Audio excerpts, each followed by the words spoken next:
स्वागत है आपका नमस्ते बिहार में। आपके साथ मैं हूं Sonali Singh. Land for job मामले में ईडी की सबसे बड़ी कार्रवाई में करीब 600 करोड़ रुपए की जानकारी और सबूत जुटाए गए हैं। छापेमारी में करीब 1 करोड़ की नकदी, काफी मात्रा में सोना बरामद किया गया है। इस रिपोर्ट को आप देखिए।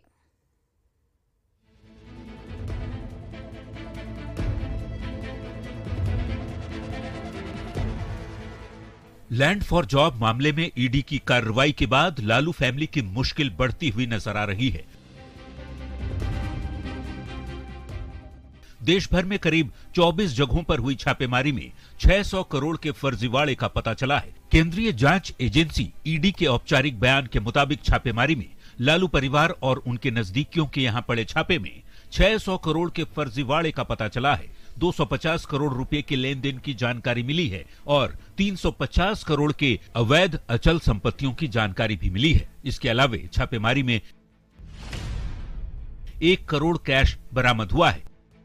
1.5 करोड़ के सोने के गहने जब्त किए गए हैं, जबकि 540 गोल्ड के सिक्के मिले हैं और 1900 यूएस डॉलर सहित विदेशी मुद्रा बरामद की गई है। कहा जा सकता है कि सर्च ऑपरेशन के दौरान कई महत्वपूर्ण सबूतों को इकट्ठा किया गया, महत्वपूर्ण दस्तावेजों को जब्त किया गया। इसके साथ ही जिस तरह से भारी मात्रा में नकदी और विदेशी करेंसी भी बरामद किया गया, तो इस मामले में तफ्तीश का दायरा काफी आगे बढ़ चुका है। और इस मामले में जिस तरह से ईडी के द्वारा एक औपचारिक तौर पर जानकारी साझा की गई है, उस रिपोर्ट में साफ तौर पर तेजस्वी यादव का शुक्रवार को ईडी की तरफ से की गई ये कार्रवाई अब तक की सबसे बड़ी कार्रवाई मानी जा रही है।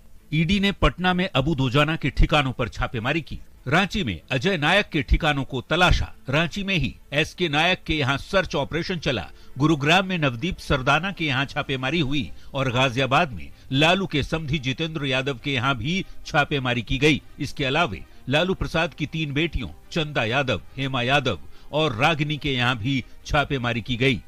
जाहिर सी बात है, छापेमारी में हुई बड़ी रिकवरी और लेन देन का पता चलना लालू परिवार और उनके नजदीकियों की मुश्किल बढ़ा सकता है।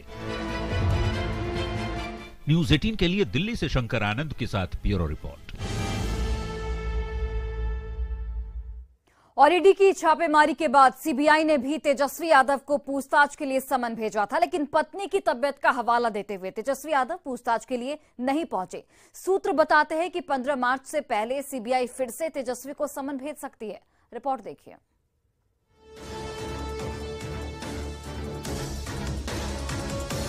क्या है? अब बाहर जाकर बनाइए ना। हम लोग का शुरू से चलता है। राबड़ी देवी का बयान शायद आपको याद हो। हम लोग का शुरू से चलता है। बिल्कुल सही सुना आपने, सीबीआई का हम लोगों का चलता रहता है। बोलिए क्या है? अब बाहर जाकर बनाइए ना। हम लोग का शुरू से चलता है। लेकिन ये बयान जितने हल्के तरीके से दिया गया, उतने ही हल्के तरीके का इस्तेमाल जांच एजेंसियां नहीं कर रही। अब तक की सबसे बड़ी छापेमारी में घिरे लालू के परिजन और नजदीकी बयान जो भी दे रहे हों, लेकिन परेशानी पहले से ज्यादा है। बिहार के डिप्टी सीएम अपनी प्रेग्नेंट पत्नी के साथ दिल्ली में हैं, जहां तेजस्वी रह रहे हैं। पहले ईडी ने उसी घर में छापेमारी की। उसके बाद तेजस्वी को सीबीआई ने नौकरी के बदले जमीन मामले में पूछताछ के लिए समन भेज दिया, लेकिन तेजस्वी पत्नी के स्वास्थ्य का हवाला देकर पूछताछ में शामिल नहीं हुए। अब तेजस्वी को 4 दिनों के भीतर नया समन भेजा जा सकता है, क्योंकि सीबीआई 15 मार्च से पहले तेजस्वी से पूछताछ करना चाहती है। तो कहा जा सकता है कि एक तरफ सीबीआई का एक्शन, दूसरी तरफ ईडी का एक्शन, और जैसे जैसे इन मामलों में जो जांच एजेंसियों की जो कार्रवाई बढ़ती जा रही है, कहा जा सकता है आने वाले वक्त में तेजस्वी यादव समेत कई लोगों की मुश्किलें बढ़ सकती हैं। इस बार इस बात को आरजेडी के नेता बयानों में शामिल कर रहे हैं और बता रहे हैं कि कैसे केंद्रीय जांच एजेंसियों के जरिए उन्हें परेशान किया जा रहा है। खुद लालू प्रसाद यादव ने ट्वीट करते हुए बड़ा हमला बोला। ट्वीट में लालू ने लिखा, हमने आपातकाल का दौर भी देखा है, हमने वह लड़ाई भी लड़ी थी। आधारहीन प्रतिशोधात्मक मामलों में आज मेरी बेटियों, नन्हे मुन्ने नातियों और गर्भवती पुत्रवधू को भाजपाई ईडी ने 15 घंटों से बिठा रखा है। क्या इतने निम्न स्तर पर उतरकर बीजेपी हमसे राजनीतिक लड़ाई लड़ेगी? संघ और भाजपा के विरुद्ध मेरी वैचारिक लड़ाई रही है और रहेगी। इनके समक्ष मैंने कभी भी घुटने नहीं टेके हैं और मेरे परिवार और पार्टी का कोई भी व्यक्ति आपकी राजनीति के समक्ष नतमस्तक नहीं होगा। लेकिन केंद्रीय एजेंसियों के दुरुपयोग के आरोपों को बीजेपी इमोशनल कार्ड खेलने का तरीका बता रही है। भ्रष्टाचारियों की जमात के बीच जो बौखलाहट है, जो परेशानी है और उनका जो भाषा निकल रहा है, वो भाषा संयमित नहीं है। ईडी के बाद सीबीआई का समन संकेत देता है कि आने वाले दिनों में बिहार के डिप्टी सीएम तेजस्वी यादव की मुश्किलें और बढ़ सकती हैं। न्यूज़ 18 के लिए दिल्ली से शंकर आनंद के साथ ब्यूरो रिपोर्ट। और इधर ईडी के दावे के बाद तेजस्वी यादव ने ट्वीट कर प्रतिक्रिया दी है। तेजस्वी यादव ने लिखा कि याद करिए 2017 में भी कथित 8,000 करोड़ का लेन देन, हजारों करोड़ का मॉल, सैकड़ों संपत्तियां। अभी चंद महीने पहले गुरुग्राम में अरबों का व्हाइटलैंड कंपनी का अर्बन क्यूब मॉल भी मिला था। भाजपाई अब कथित 600 करोड़ का नया हिसाब लाने से पहले अपने सूत्रों को पुराना तो हिसाब दे देते। तो ये ट्वीट तेजस्वी यादव की ओर से किया गया और ये ट्वीट उस कार्रवाई के बाद आया जब ईडी की ओर से जगह जगह पर छापेमारी की गई और उसमें कई चीजें बरामद किए गए। लालू प्रसाद के परिवार और उनके करीबियों के यहां ईडी की कार्रवाई में करोड़ों का फर्जीवाड़ा का खुलासा हुआ है और सोने, डॉलर और करीब 1.5 करोड़ रुपए कैश मिलने को लेकर आरजेडी सांसद मनोज झा ने निशाना साधा है। मनोज झा ने सूत्रों के हवाले से खबर चलाए जाने पर ईडी, सीबीआई अपने दस्तावेज दुरुस्त करने के साथ ही बीजेपी पर निशाना साधा है। सूत्रों के हवाले से खबर चलाई जा रही है कि 500 करोड़, 600 करोड़, 700 करोड़ आया। ये साहब, ये सूत्र हैं कौन? सीबीआई ईडी वाले बीजेपी के दफ्तर में बैठे हैं या बीजेपी वाले सीबीआई ईडी के दफ्तर में बैठे हुए हैं? सनद रहे, आपको शायद याद नहीं होगा कि 17 में कहा गया था कि 8,000 करोड़ का ट्रांजैक्शन हमारी सांसद मीसा जी के घर मिला साहब। उसके बाद 1,000 करोड़ का एक मॉल मिला। और हाल के दिनों में आपने देखा होगा कि बीते वर्ष गुड़गांव में एक दूसरे व्यक्ति के नाम के मॉल को तेजस्वी जी का मॉल कह करके जिसमें किरकिरी हुई सीबीआई की रेड के बाद। तो मैं सिर्फ इतना कहना चाहता हूं, ये जो उत्पाती सूत्र है ना, इन्हें पहले अपने कागजात दुरुस्त कर। और लालू परिवार और उनके करीबियों के खिलाफ चल रही ईडी और सीबीआई की कार्रवाई पर बिहार में सियासत गर्मा चुकी है। आरजेडी जहां इस कार्रवाई के लिए केंद्र की बीजेपी सरकार को जिम्मेदार ठहरा रही है, तो बीजेपी इसे लालू प्रसाद के अपराधों का परिणाम बताने में लगी है। आरोप प्रत्यारोप के बीच बिहार बीजेपी के अध्यक्ष डॉक्टर संजय जायसवाल ने कहा है कि लालू प्रसाद अपने कुकर्मों की सजा काट रहे हैं। आज जो कुछ भी हो रहा है वह लालू जी के अपने कुकर्मों का नतीजा है। मंत्री रहते हुए इतना बड़ा चारा घोटाला हुआ, उस घोटाले में वो जेल गए, जेल से निकले, चुनाव होता है, फिर से वह सांसद बनते और रेल मंत्री बनते हैं। रेल मंत्री बनने के बाद फिर से जमीन का घोटाला करना, होटल का घोटाला करना, अर्थात लालू जी आदतन घोटालेबाज हैं। और अगर आप घोटाले कीजिएगा और घोटालों में जिनको भी लाभान्वित कीजिएगा, भले वो आपके बच्चे क्यों नहीं हो, तो उसकी सजा तो उनको भुगतना ही है। आज जो कुछ भी हो रहा है वह लालू जी के कुकर्मों का नतीजा है। लेकिन यह सब चीजों को जिसने दुनिया के सामने लाया उस व्यक्ति का नाम तो ललन सिंह है। ललन सिंह जी ने 2008 में लगातार मनमोहन सिंह जी से मिलकर कागज वो दिए थे। तो जदयू को बताना चाहिए कि ललन सिंह जी ने जो कागज दिए थे क्या वो झूठे थे? क्या ललन सिंह जी इसके मास्टरमाइंड हैं कि उन्होंने ही कुछ लोगों को भेजा लालू जी के पास कि तुम लोग नौकरी का नाम पर जमीन लिखने का लालच कर दो, और लालू जी ने नौकरी दिया जमीन के नाम पे? ये सारी शिकायतें ललन सिंह जी की हुई हैं। और जब आप अपराध करते हैं तो अपराध कहीं ना कहीं बोलता ही है। के इशारे पर सब कुछ ईडी और सीबीआई काम कर रही है। मनमोहन सिंह जी ने जब सीबीआई जांच किया था तो क्या वो बीजेपी के इशारे पे किया था? 96 में जब लालू यादव जी जेल गए थे तो क्या वो बीजेपी के इशारे पे गए थे? लालू यादव जी 3 बार जेल गए हैं, 3 बार कांग्रेस की सरकार में वह जेल गए हैं। तो मल्लिकार्जुन खड़गे क्यों नहीं कहते हैं कि भाई हमारी सरकार ने उस समय लालू को गलत ढंग से जेल भेजा था? अगर आपने अपराध किया है तो आपका तो यह अंत होना ही है।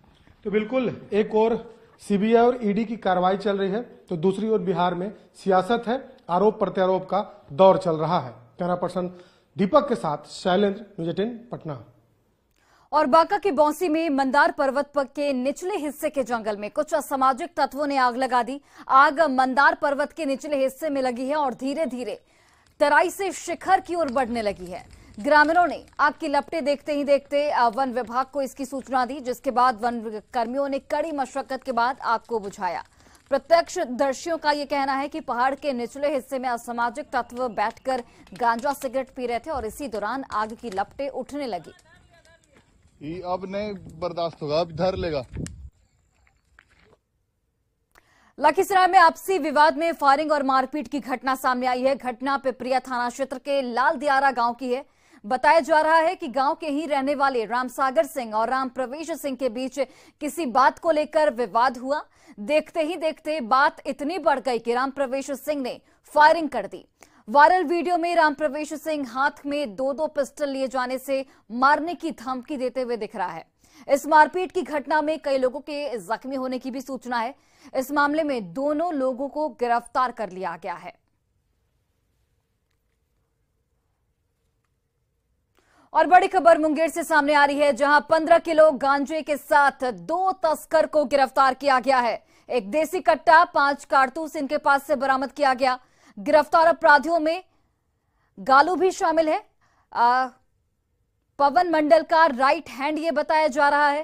कासिम बाजार थाना क्षेत्र से इसकी गिरफ्तारी की गई है। गोलू कासिम बाजार थाना में कई आपराधिक कांडों में भी शामिल रहा है। साथ ही वह गांजे की तस्करी में भी शामिल था। आर्म्स एक्ट और एनटीपीएस एक्ट के तहत प्राथमिकी दर्ज कर फिलहाल दोनों को जेल भेज दिया गया है और पूछताछ लगातार जारी है। कार्रवाई में जो गिरफ्तारी हुई है वो रवि कुमार उर्फ गोलू नाम का है। इसका आपराधिक इतिहास भी है और इनके पिताजी को भी गिरफ्तार किया जा रहा है। और ये वहाँ से जो मोबाइल मिला है वो भी हम लोग जब्त किए हैं और फर्दर अनुसंधान जो इन्वेस्टिगेशन है वो हम लोग कर रहे हैं। और वही गोपालगंज पुलिस के खिलाफ ने शराब के खिलाफ बड़ी कार्रवाई की है और यूपी से शराब की खेप लेकर आ रहे 17 तस्करों को गिरफ्तार किया है। वहीं 2 बाइक के साथ 22 लीटर विदेशी शराब भी जब्त की गई है। इन सभी तस्करों के खिलाफ प्राथमिकी दर्ज कर जेल भेजने की कार्रवाई की जा रही है। वहीं मामले पर एसपी स्वर्ण प्रभात ने बताया कि यूपी से आने वाले सभी रास्ते पर पुलिस को सघन जांच करने का निर्देश दिया गया है, जिसके तहत जांच अभियान चलाया जा रहा है। कई चेक पोस्ट है, बलथरी पे चेक पोस्ट है, इसके अलावा कई कट्स हैं जिसके थ्रू यूपी से बिहार में एंट्री की जा सकती है। तो इन सभी थानों को बोला है कि इन सभी चेक पोस्ट पे भी लगातार अपना पेट्रोलिंग कराते रहें, लगातार चेकिंग का अभियान चलाते रहें और चेक पोस्ट पे भी लगातार सख्ती बनाए रखें। और भागलपुर में इन दिनों निजी स्कूलों की मनमानी ने बच्चों और अभिभावकों को परेशान कर रखा है। आखिर क्यों निजी स्कूलों की वजह से अभिभावक और बच्चे परेशान हैं? आइए इस रिपोर्ट के जरिए दिखाते हैं आपको।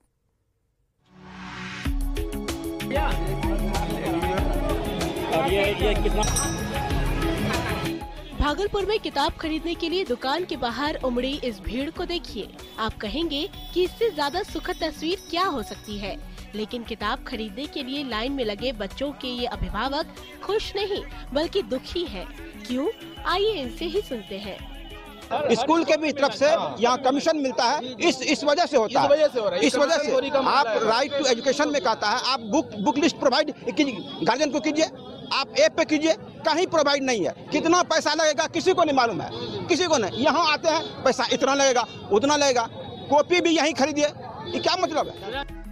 सुना आपने, अब पूरा माजरा समझ लीजिए। शहर के कई इंग्लिश मीडियम स्कूलों ने ज्ञान गंगा नाम की किताब दुकान से किताब लेने की व्यवस्था कर दी है और तारीख भी तय कर दी है, लेकिन इतनी बड़ी संख्या में अभिभावकों और बच्चों को मैनेज कैसे किया जाएगा, इसकी कोई व्यवस्था नहीं की गई है। ऐसे में लोग अपना काम धंधा छोड़कर बच्चों की किताब के लिए परेशान हैं। कतार ऐसी कि 5 से 6 घंटे का इंतजार करना पड़ रहा है, जिसको लेकर अभिभावकों में भारी नाराजगी है। काफी परेशानी काफी परेशानी है। कई स्कूलों का ये लोग कॉन्ट्रैक्ट लिए हुए हैं, Mount SSC, Mount Carmel, Saint Paul, कई स्कूल का। अगर कई स्कूल का लिए हैं तो वैसे इस हिसाब से व्यवस्था करना चाहिए। हर स्कूल में 1000-2000 बच्चे हैं, बच्चियां हैं, पेरेंट्स हैं। पेरेंट्स बच्चे को अपना काम छोड़ करके आ रहे हैं बुक लेने। एक लिमिट दिया है कि इतना तारीख तक लेना है, इसके बाद फिर बुक मिलेगा नहीं मिलेगा।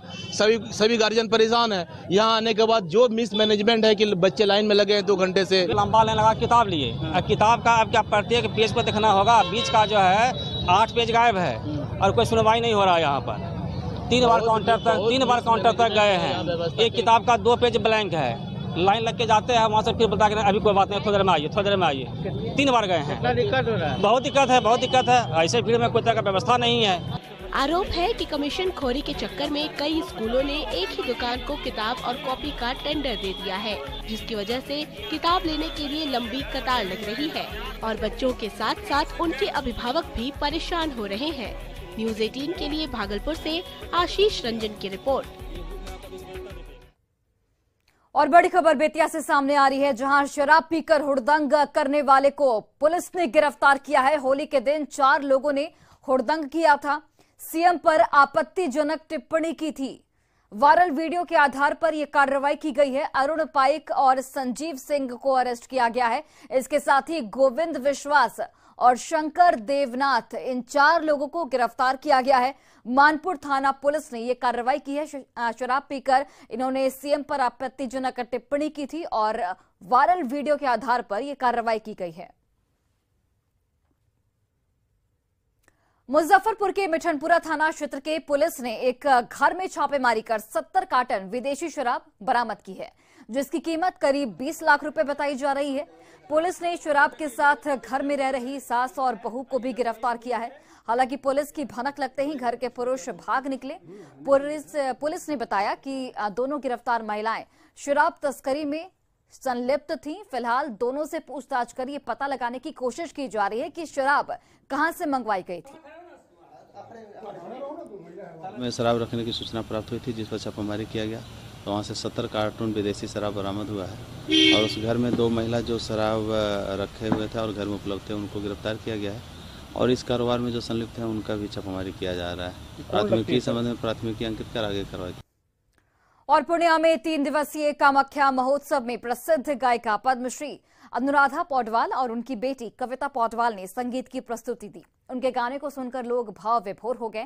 गायिका अनुराधा पौडवाल ने छठी मैया के गीत के साथ साथ कई तरह के भक्ति और फिल्मी गीतों से दर्शकों का भरपूर मनोरंजन किया।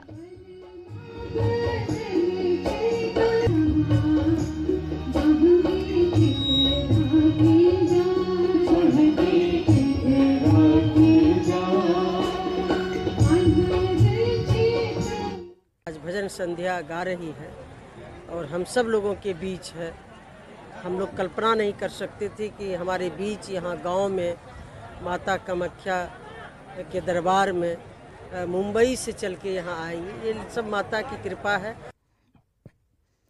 और सासाराम में चिनारी के रामदुलारी गंगा उच्च विद्यालय परिसर में गुप्ता धाम महोत्सव का आयोजन किया गया। जिला प्रशासन के इस महोत्सव का उद्घाटन पंचायती राज मंत्री मुरारी प्रसाद गौतम ने किया। इस दौरान रोहतास के डीएम धर्मेंद्र कुमार और अन्य पदाधिकारी भी मौके पर मौजूद रहे। इस महोत्सव में स्थानीय कलाकारों के साथ साथ कई नामचीन कलाकारों ने भी अपनी अपनी कला की प्रदर्शनी की। बता दें आपको कि चिनारी इलाके में गुप्ता धाम शिवालय है, जिसको केंद्रित कर इस महोत्सव का आयोजन किया जाता है ताकि इसका सांस्कृतिक विकास हो सके।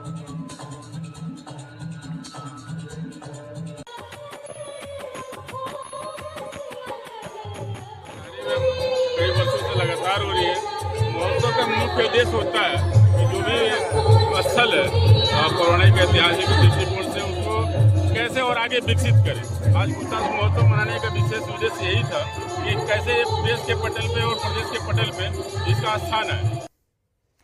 तो बिहार में शराबबंदी कानून को देखने और समझने छत्तीसगढ़ से आई टीम ने बिहार के खादी मॉल की जमकर तारीफ की। उन्होंने कहा कि रायपुर में भी खादी की बड़ी बड़ी दुकानें हैं, लेकिन बिहार के खादी मॉल जैसी नहीं। टीम के सदस्यों ने खादी से बने कपड़े भी यहां पर खरीदे।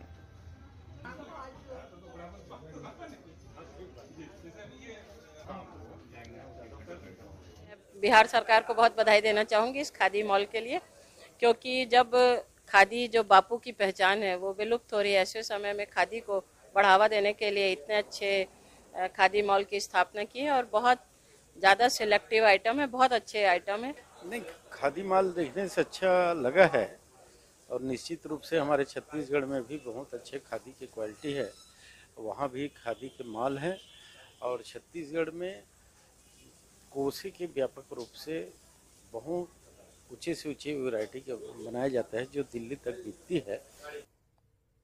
और फिलहाल इस बुलेटिन में बस इतना ही। आप देखते रहिए न्यूज़ 18 बिहार झारखंड।